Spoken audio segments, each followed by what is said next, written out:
The ultimatum. The day the stars went dark, Captain James Reeves stood on the observation deck of the colony ship Aurora's Hope and watched something impossible unfold before his eyes. The stars were disappearing. Not fading or dimming, but vanishing completely as if someone was pulling a black curtain across the universe. He had been making this run between Earth and the Titan colonies for 7 years, and he had never seen anything like it. "Captain, you need to see this," his first officer Lieutenant Chen called from the bridge. Her voice carried an edge of panic that made James's stomach tighten. Chen never panicked. He sprinted back to the bridge and froze when he saw the main display. The darkness he had witnessed was not empty space. It was ships. Thousands upon thousands of ships, each one massive enough to blot out entire star fields. They stretched across the solar system like a plague of locusts, their hulls absorbing light rather than reflecting it. "How many?" James asked, though he was not sure he wanted to know the answer. Chen's fingers flew across her console, but the numbers kept climbing. "Sensors are still counting, sir. Current estimate is over 6 million vessels. And they're still arriving." 6 million. The entire human fleet consisted of maybe 800 ships, and most of those were transports and mining vessels, not warships. This was not an invasion force. This was annihilation. The message that changed everything. The transmission came exactly 1 hour after the first ships appeared. Every screen on every human vessel, station, and settlement simultaneously displayed the same image. A creature stood before them, tall and skeletal with skin that looked like polished obsidian. Its eyes glowed with a sickly yellow light, and when it spoke, its voice seemed to come from everywhere at once. "Primitive beings of the third planet," it said without emotion. "I am Supreme Commander Valtrix of the Crethon Collective. For 8,000 years we have maintained order in this galaxy. We have brought civilization to 247 species. We have crushed 17 civilizations that refuse to accept their place in the natural order." The creature paused, letting its words sink in. "You call yourselves humanity. You have crawled from your small world and infected 3 nearby moons with your presence. You build machines and believe this makes you special. It does not. You are children playing with toys you do not understand." James felt anger rising in his chest, but he forced himself to keep watching. Valtrix continued, its voice growing colder. "The Crethon Collective offers you one opportunity for survival. Surrender your military vessels. Dismantle your orbital defenses. Submit your population for genetic cataloging and labor assignment. You will serve the collective. Your resources will fuel our expansion. Your people will build our monuments. Your brightest minds will solve our problems. In return, we will allow a portion of your species to continue existing." The alien leaned closer to the camera, and James could see dozens of sharp teeth in its mouth. "Refuse and we will demonstrate why resistance is futile. We will select one of your colonies. We will reduce it to atoms. Then we will ask again. If you refuse a second time, we will select another colony. We will continue this process until you accept the inevitable or until there are no more colonies to destroy. You have 12 hours to decide. Choose wisely." The transmission ended, leaving every human in the solar system staring at blank screens in stunned silence. James looked at his crew. They were scared, angry, confused. "You felt the same way. Get me a line to Earth Command," he said quietly. "And prepare the ship for combat maneuvers." Chin looked at him with wide eyes. "Sir, we're a colony transport. We have no weapons." James smiled grimly. "Then we'll improvise." The Council of Desperate Choices. On Earth, in the underground command center beneath Geneva, the United Defense Council gathered for an emergency session. President Marcus Okonkwo of the African Union took his seat at the circular table and looked at the faces around him. These were the most powerful people in human civilization, leaders who commanded armies and economies. Right now they all looked terrified. Admiral Sarah Brennan of the Terran Fleet spoke first. "The math is simple. We have no chance of winning a military confrontation. Our most optimistic projections give us a survival time of approximately 4 hours if they attack with full force." General Liu Wei of the Asian Coalition shook his head. "So we surrender? We become slaves. My ancestors fought for centuries to be free. I will not be the generation that throws that away." "Your ancestors did not face 6 million warships," President Okonkwo said quietly. "We must consider the survival of our species. Pride means nothing if humanity is extinct." The argument raged for hours, voices rising and falling as different factions proposed different solutions. Some wanted to surrender immediately. Others wanted to fight to the last ship. A few suggested trying to negotiate better terms. None of them had any good answers. Then the door to the council chamber opened, and a woman walked in without being announced. She was small and thin with dark skin and gray-streaked black hair pulled back in a tight bun. Dr. Amara Singh looked like she had not slept in days. Her lab coat was wrinkled and stained with coffee. "Dr. Singh," President Okonkwo said with surprise. "This is a closed session. How did you get past security?" "I walked through them," Amara said simply. "They tried to stop me, but I knew they would move left before they did. It was easy to avoid them." She set a data tablet on the table. "I need to show you something. Something I discovered 3 days ago that changes everything." Admiral Brennan frowned. "Doctor, we are in the middle of an existential crisis. Unless you have a weapon that can destroy 6 million ships, this is not the time." "I do not have a weapon," Amara said. "But humanity does. We just forgot we had it. The secret in human blood." Amara activated the tablet, and a holographic display appeared above the conference table. It showed a human brain, but the neural pathways were highlighted in colors James had never seen before. "For the past decade, I have been studying a phenomenon I call void resonance. It is a pattern of neural activity that appears in approximately 0.001% of the human population. People who experience it report enhanced perception, faster reflexes, and occasionally what appears to be precognition." She zoomed in on a specific region of the brain. "I thought it was a mutation, something new. I was wrong. Last week, my team was analyzing DNA samples from the Mars dig site, the one where we found those strange crystalline structures. We found genetic markers in those crystals. Markers that match human DNA almost perfectly." President Okonkwo leaned forward. "You are saying ancient aliens visited Mars? This is hardly news, Doctor." "No," Amara said firmly. "I am saying ancient humans lived on Mars. Or rather, our ancestors did. Before they were fully human." She changed the display to show a timeline stretching back millions of years. "The evidence suggests that an advanced civilization existed in this solar system long before recorded history. They were not aliens. They were our predecessors. And they had abilities that we have lost, abilities locked away in our genetic code." General Liu stood up. "This is fascinating science fiction, Doctor, but how does it help us now?" Amara smiled for the first time since entering the room. "Because the void resonance is activating. All across Earth, all across our colonies, humans are beginning to experience it. The stress of the Chthon threat is triggering something in our DNA, something that has been dormant for millennia." She pulled up medical reports from hospitals around the world. "In the last 6 hours, we have had 17,000 reported cases of spontaneous ability manifestation. People moving faster than should be possible. People knowing things they could not know. People healing from injuries in minutes instead of weeks. And the rate is accelerating." Admiral Brennan studied the data with a skeptical expression. "Even if this is real, even if humans are suddenly developing superpowers, what difference does it make? We still do not have enough ships." "We do not need more ships," Amara said quietly. "We need better pilots, better gunners, better tacticians. If even 1% of humanity experiences a full void resonance awakening, we will have millions of people with enhanced capabilities. People who can process information faster, react quicker, and predict enemy movements before they happen." She looked around the table. "The Chthon called us primitives. They think they know what humanity is capable of. They are wrong.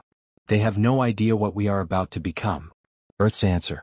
The council debated through the night as the 12-hour deadline approached. Some members still wanted to surrender. Others wanted to fight. But slowly, as more reports came in of humans manifesting extraordinary abilities, the tide shifted. President Okonkwo finally called for a vote. The decision was not unanimous, but it was clear. Earth would not surrender. Admiral Brennan returned to her flagship, the dreadnought Indomitable, and prepared to broadcast humanity's response. She stood on the bridge surrounded by her crew, many of whom were now experiencing the early stages of void resonance. Her tactical officer could now track 50 targets simultaneously. Her navigator could plot jump coordinates in seconds that normally took minutes. Something was awakening in humanity. "This is Admiral Sarah Brennan of the Terran Defense Fleet, speaking on behalf of Earth and all human colonies," she said, her voice steady and strong. "We have received your ultimatum, Supreme Commander Valtrix.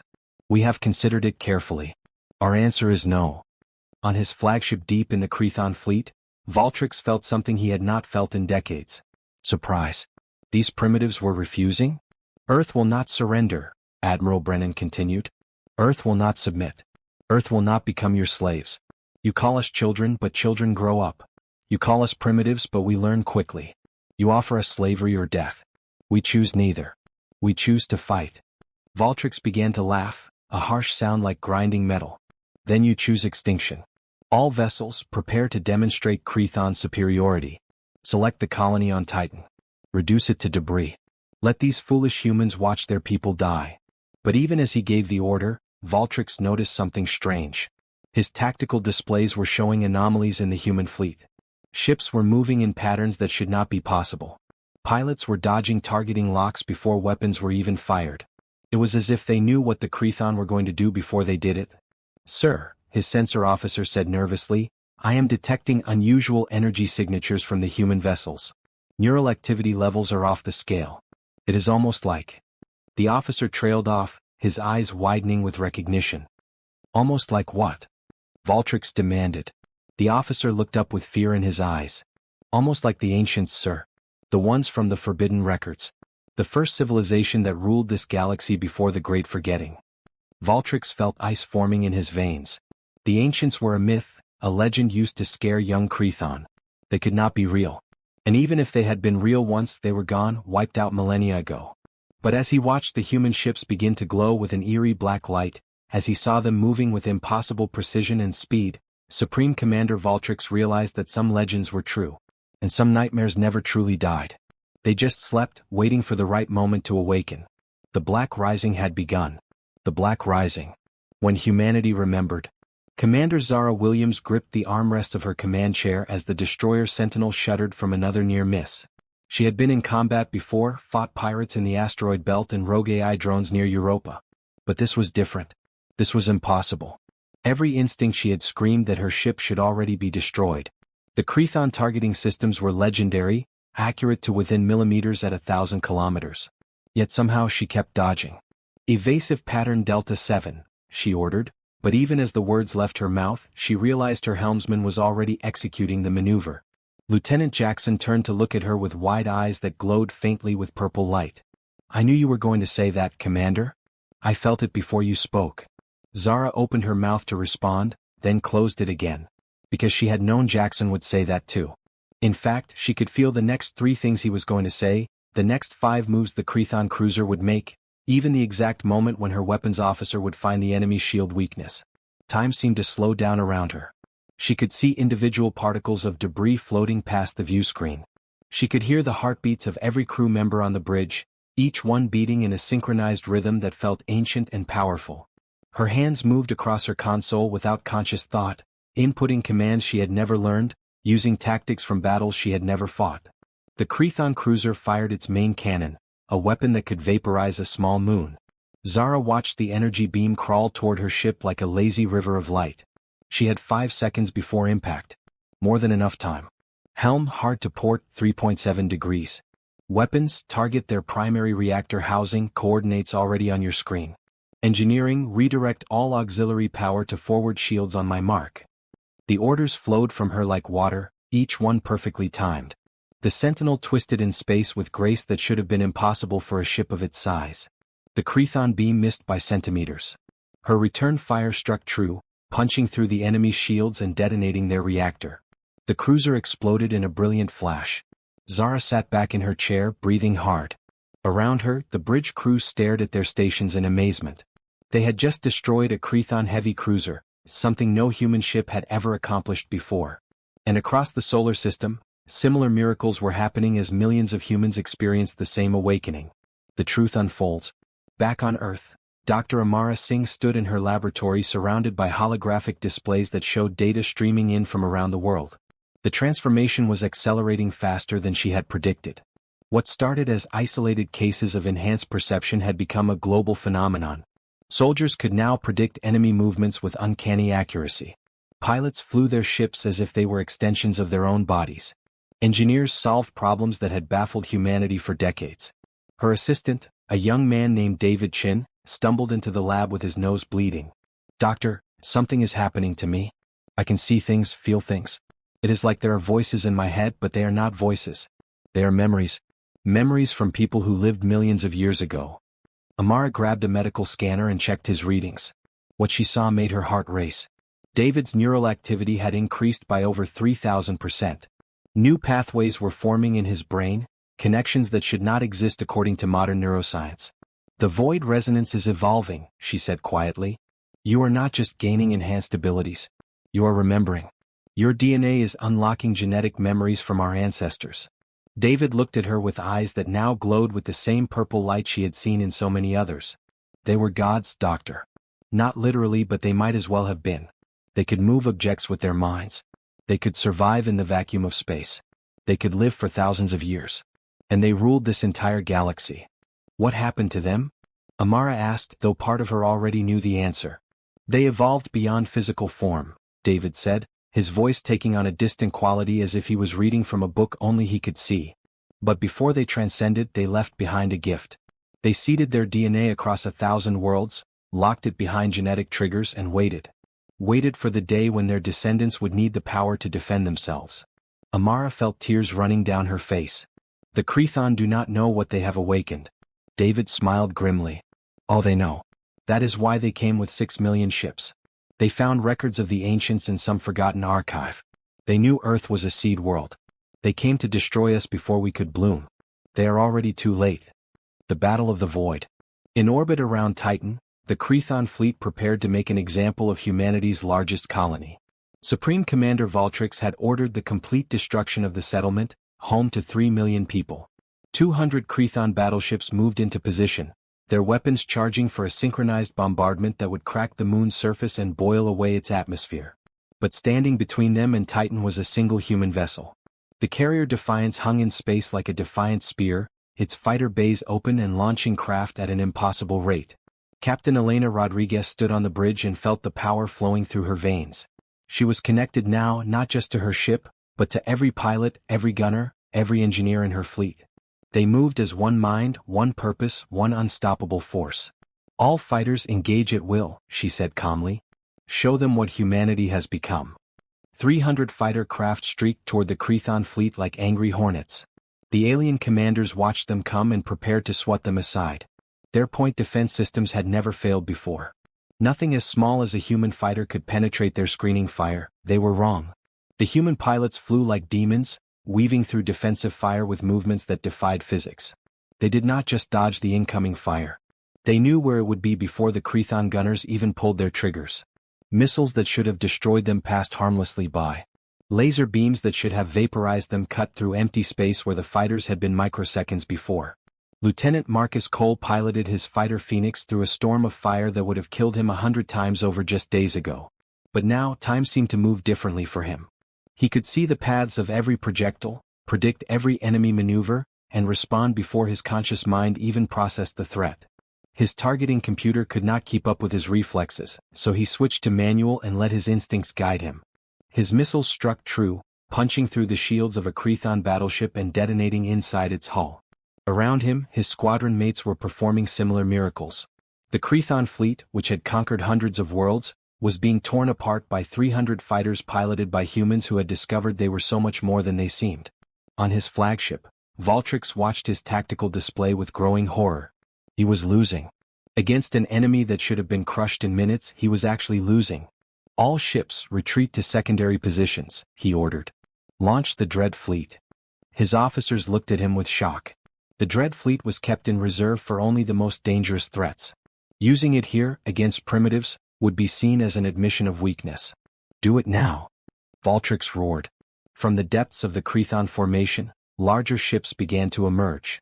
These were the vessels that had broken civilizations, planet killers equipped with weapons that could sterilize entire worlds. 50 dread ships moved forward, their dark hulls seeming to absorb light itself. Each one was 15 kilometers long and carried enough firepower to reduce a continent to ash. Captain Rodriguez watched them come and felt no fear. Instead, she felt something else rising within her, something ancient and terrible and beautiful. The Black Rising was not just about enhanced reflexes or predictive abilities. It was about tapping into a power that predated matter itself. All ships, she said quietly, activate void protocols. Across the human fleet, something impossible happened. The ships began to glow with black light that should not exist. Space itself seemed to ripple around them as if reality was bending to accommodate their presence. The power of the ancients. Dr. Singh watched from Earth as her sensors detected energy signatures that violated every law of physics she knew. The human ships were not just moving through space anymore. They were manipulating it, folding it, bending it to their will. This is what the ancients could do, she whispered. They did not just travel through space. They commanded it. The Crethon Dread fleet opened fire, unleashing enough destructive energy to obliterate a solar system. Beams of concentrated antimatter, missiles carrying singularity warheads, and exotic weapons that humanity had no names for all converged on the human position. The humans did not dodge. They did not need to. Commander Zara Williams stood on the bridge of the Sentinel and raised her hand. Around her ship, space twisted and the incoming fire simply ceased to exist. Not destroyed, not deflected. It was as if the weapons had never been fired at all. Impossible, Valtrix breathed as he watched his most powerful weapons vanish into nothingness. Captain Rodriguez smiled. Target the Dread fleet. Full weapons release. Show them the price of threatening Earth. The human ships fired and their weapons were different now. Enhanced by the same reality-warping power that protected them, each shot carried the force of a collapsing star. Crethon shields that had withstood planetary bombardments shattered like glass. Hulls made from materials stronger than diamond melted like ice in the sun. In less than 2 minutes, the Crethon Dread fleet was reduced to expanding clouds of superheated gas and debris. Valtrix stared at his displays in shock. 50 of his most powerful ships, vessels that had brought entire civilizations to their knees, destroyed as if they were nothing more than target drones. Retreat, he said weakly. Signal all ships. Full retreat. Jump to emergency coordinates. His officers scrambled to comply, but they were too slow. The humans were everywhere now, their ships moving at speeds that should have torn them apart. They appeared inside the Crethon formation behind their lines, in positions that should have been impossible to reach. And everywhere they went, Crethon ships died. Lieutenant Jackson piloted the Sentinel directly through a Crethon carrier, his ship phasing through solid matter as if it was not even there. On the other side, the carrier split in half, its structural integrity simply ceasing to exist. Admiral Brennan coordinated the defense of Earth from her flagship, but she barely needed to give orders anymore. Every human captain, every pilot, every crew member knew what needed to be done. They moved with perfect coordination, a symphony of destruction that the Crethon could not counter. The battle lasted 4 more hours. When it ended, the Crethon Collective had lost over 2 million ships. The remainder fled into deep space, jumping away in random directions to avoid the terrifying humans who had somehow become demons in the void. A new dawn. 1 week later, the United Defense Council gathered again in Geneva. But the mood was very different now. Where before there had been fear and desperation, now there was cautious hope mixed with awe. President Okonkwo addressed the assembly. We have won a great victory. The Crethon threat has been neutralized. But we face new questions now. What have we become? What does this mean for humanity's future? Dr. Singh stood to speak. We have only scratched the surface of our potential. The abilities we are manifesting now, the reality manipulation, the enhanced perception, the connection to the quantum foam of space itself, these are just the beginning. As more humans awaken, as we learn to control these powers, we will become something unprecedented in the current galactic order. General Liu raised his hand. What about the other species? The Crethon mentioned they rule over hundreds of worlds. Will they come back? Will others come to test us? Let them come, Admiral Brennan said firmly. We tried to live peacefully among the stars. We asked for nothing but the chance to explore and learn. The Crethon came with threats and ultimatums. They have learned the cost of that arrogance. Any other species that makes the same mistake will learn the same lesson. Captain Rodriguez, who had been invited to attend the council, spoke up. We should not become conquerors. Our ancestors, the ancients, had the power to rule the entire galaxy. They chose instead to transcend, to evolve beyond the need for empire. We should honor that legacy. Agreed, President Okonkwo said. Humanity will defend itself and protect the innocent. But we will not become the new tyrants of the galaxy. We will be better than that. Commander Williams nodded. We should also consider that we are not the only seed world. If the ancients left their legacy on Earth, they may have done the same elsewhere. There could be other species undergoing similar awakenings. We should find them, help them, build alliances. The council debated late into the night, planning humanity's future among the stars. But far away in the depths of space, the surviving Crethon ships limped home carrying a message that would shake the galaxy to its core. Humanity had awakened. The descendants of the ancients had remembered their birthright. and the stars themselves would never be the same again. Epilogue, the message spreads. In the Crethon capital, Supreme Commander Valtrix knelt before the High Council and delivered his report. The ancient beings who ruled his species listened in silence as he described the impossible humans, their reality-warping powers, and the devastating defeat of the collective's greatest fleet. When he finished, the eldest counselor spoke. The forbidden prophecy has come to pass. The sleepers have awakened. We must warn the other empires. Will they listen? Another counselor asked. They must, the eldest replied. Because if they make the same mistake we did, if they threaten the descendants of the ancients, they will face the same fate. The age of the old empires is ending. A new age is beginning. The age of the Black Rising. Across the galaxy, the message spread.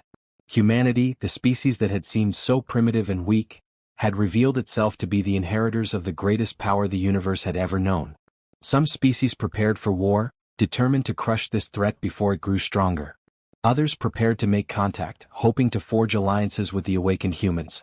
And a few, the wisest among the stars, began to search their own histories and genetic codes, wondering if they too might carry the legacy of the ancients. On Earth, a young girl named Sarah looked up at the night sky and felt something stirring within her. Purple light flickered in her eyes. Somewhere in her DNA, ancient memories began to wake. She smiled and knew with absolute certainty that humanity's greatest adventures were only just beginning. The Black Rising had ignited the stars, and nothing would ever be the same again.